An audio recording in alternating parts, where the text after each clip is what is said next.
Hey guys, welcome back to JK Rants and Reviews. I'm John, this is Caleb.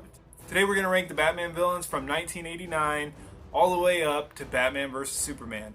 We're not going to include Suicide Squad because it's not a Batman movie, and we're not going to include the Justice League movie because it's not a complete Batman movie, if that makes sense.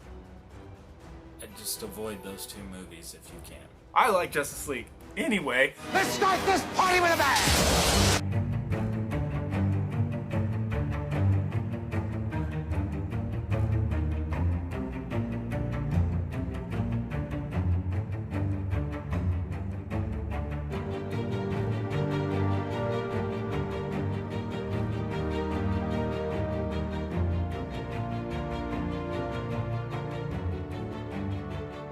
So we got 16 villains, so we're going to go through this real fast. This is actually a combined ranking. We sat down, we said we were going to do it together, and by God, it didn't take long. We actually did it. And I want to point out that, like, all except for one movie have multiple villains. So here we go with the bottom of the barrel. Bane from Batman and Robin. Yeah. It's worthless. I mean, the super serum was cool. He looked alright, but worthless. Dumb as a box of rocks. Just a pawn. Not even that great of fight scenes. That's pretty much the end of it, right? You get it? I mean... Yeah. Next is going to be the worst death scene in history, and that is Talia al Ghul. It's just so badly acted. Like, it's a great concept character, but her performance kind of killed it. It's like she's gonna sneeze.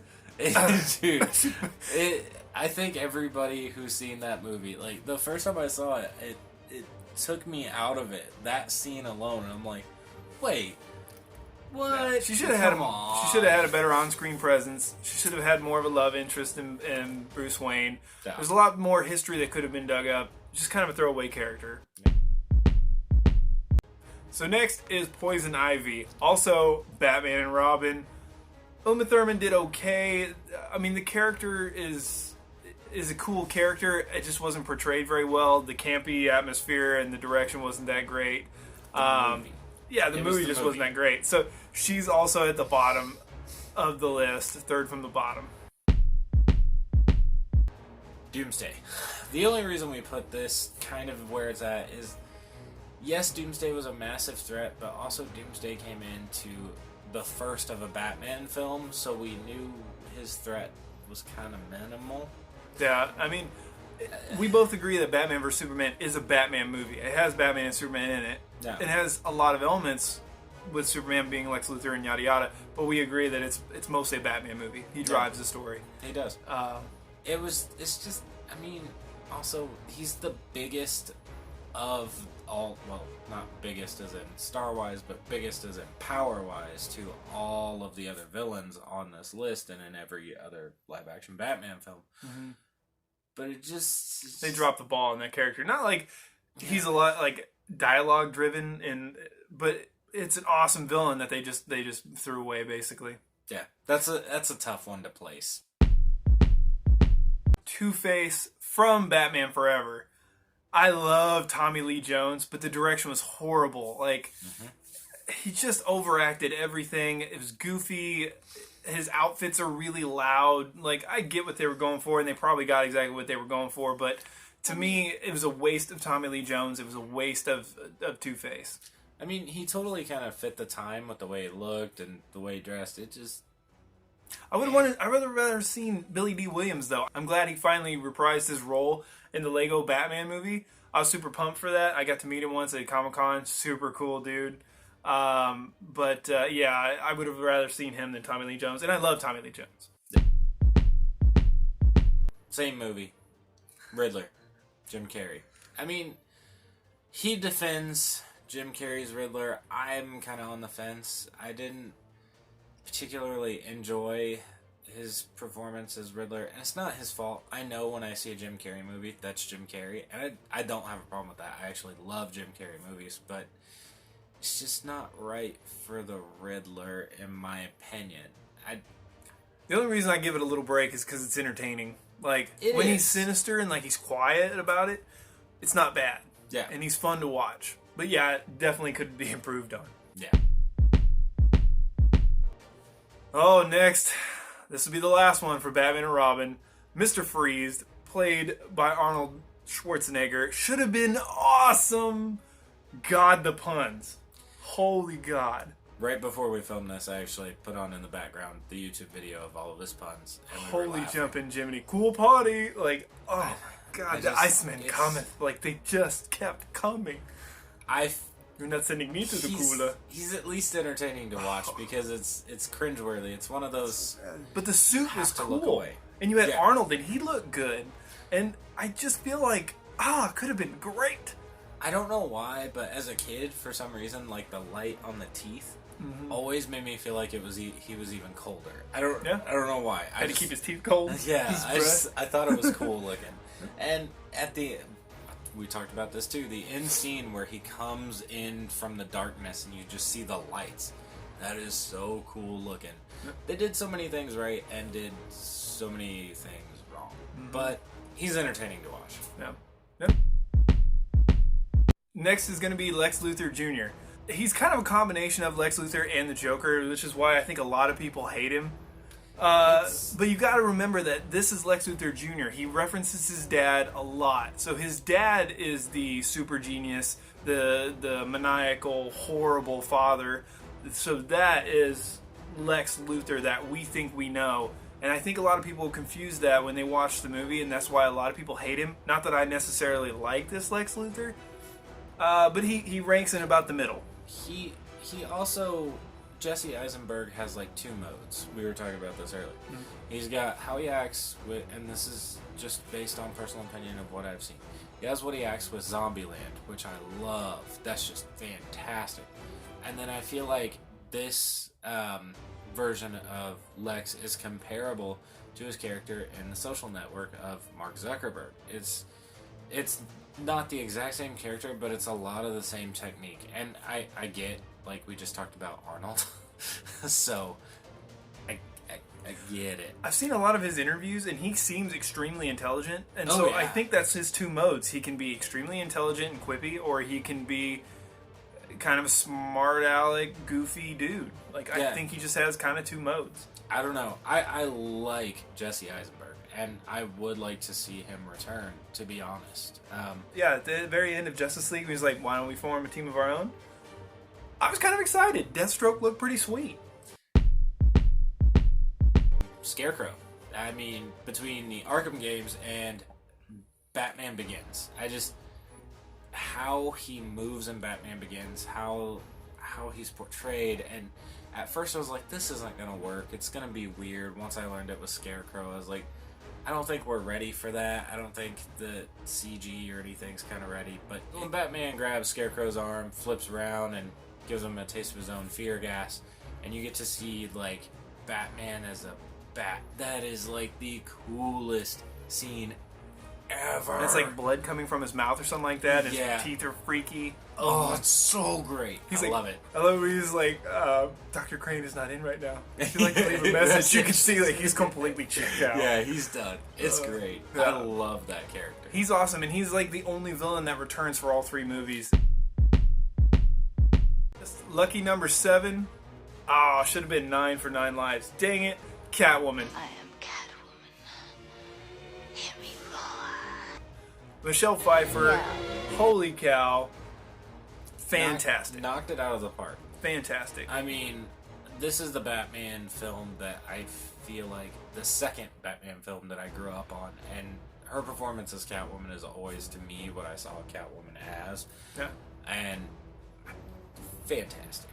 Yeah, she's like taking the heads off of those mannequins and stuff like that with the whip, and those boots are huge. She runs the spray claws. paint Like, just freaky, like super freaky. And that, I guess that skin tight, like I guess she'd have to like be taken out of it real quick because she'd like basically like bust out of it, and she was like almost fainting. It's crazy.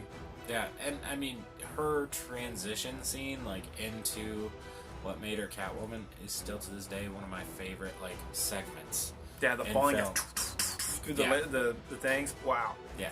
Yep. Yep. Just above Catwoman. Just barely.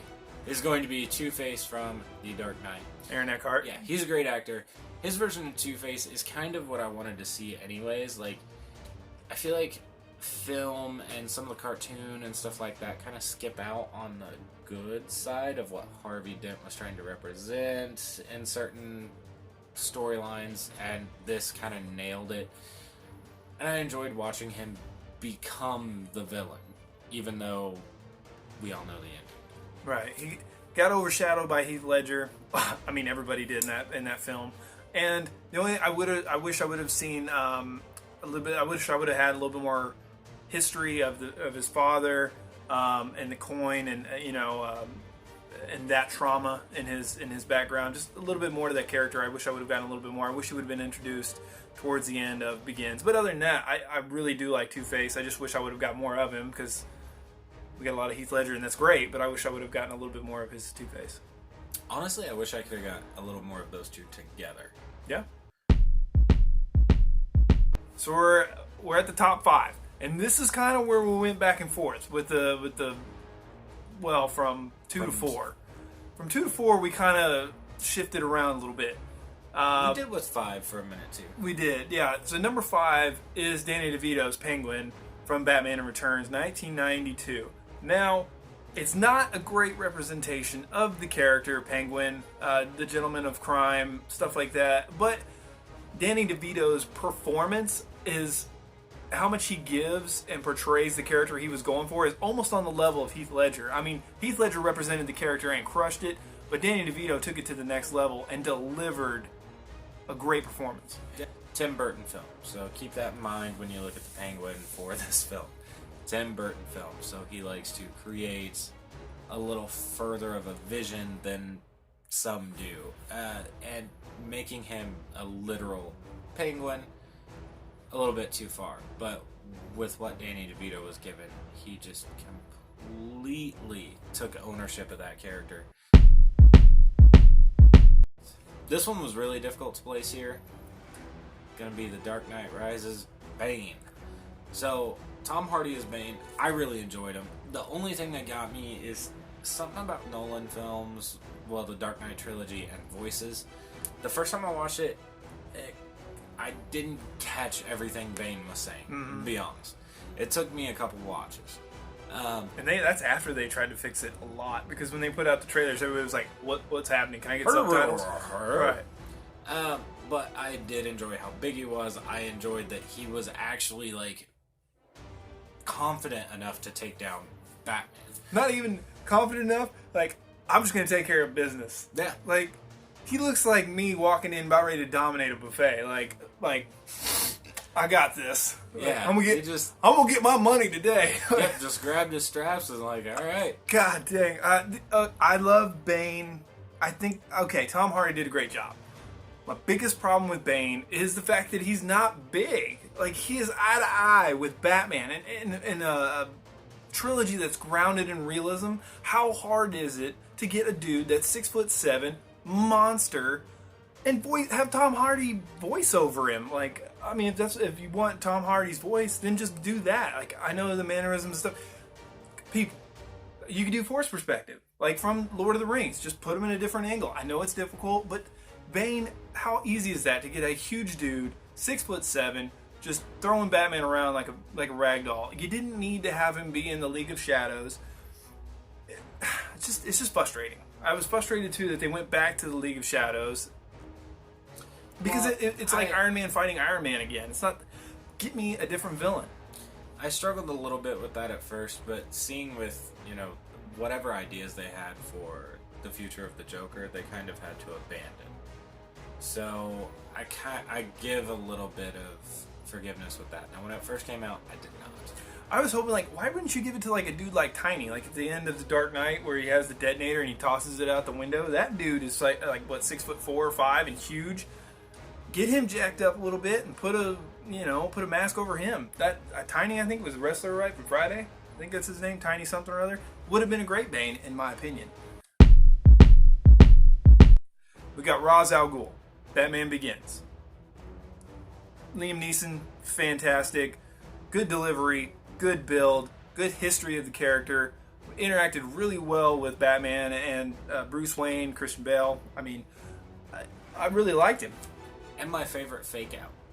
Walking into the theater, like, I knew, but I didn't know, you know? Mm-hmm. I really enjoy his performance overall. And I do also like that we get him later through the power of imagination throughout the films. Mainly when, what was that, Dark Knight Rises? Yeah, Dark Knight Rises, where he says, Yeah. I am immortal. Like, yeah. Yeah. Yep. Okay, our top two. We've got 1989 Jack Nicholson Joker. And then we have 2008 Heath Ledger Joker. Now, if you saw our ranking videos, you know who goes differ. where. Yeah, we differ on this. But we came We together on agreed. this real easy. Actually, this one fell into play. I just He did. wrote it down before I agreed with it, and I actually agree with it. Right. I very rarely in these reviews, in anything, voice my own opinion or let nostalgia take over my opinion, because I most of the time approach it to an objective, what I would recommend, an overall aspect. So with that, our number two is Jack Nicholson. Yeah. I mean, if Heath Ledger hadn't performed as the Joker, he would be number one. That's literally what we're saying. Right. And it's not taking away from anything that he did as the Joker by any means. He was fantastic. Like I said in our Batman and our Joker ranking, I believe I said it in Joker as well. Batman and Batman Returns are two films that when I want to see a Batman film, they're the first two to go in. Mm-hmm. It just is. Yeah. Yeah, I mean, he's fun. He's funny. He's scary. That scene where he's doing the plastic surgery in the chair, that freaked me great. out until early adulthood. Like, that scene just freaks me out. It's shot perfectly creepy. After the chemicals, when the hand comes up, I mean, like, there's just so many good scenes. Like when he's pretending to melt, and then he shows his face and says "boo." Yep. I mean, he's a fantastic Joker. Yeah, but we've got to go number one.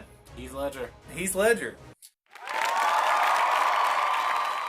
I mean, It's legendary. Academy Award winning. I feel like sequels. This doesn't happen often. Like, usually I feel like films lose their fire. The Dark Knight gained a fire.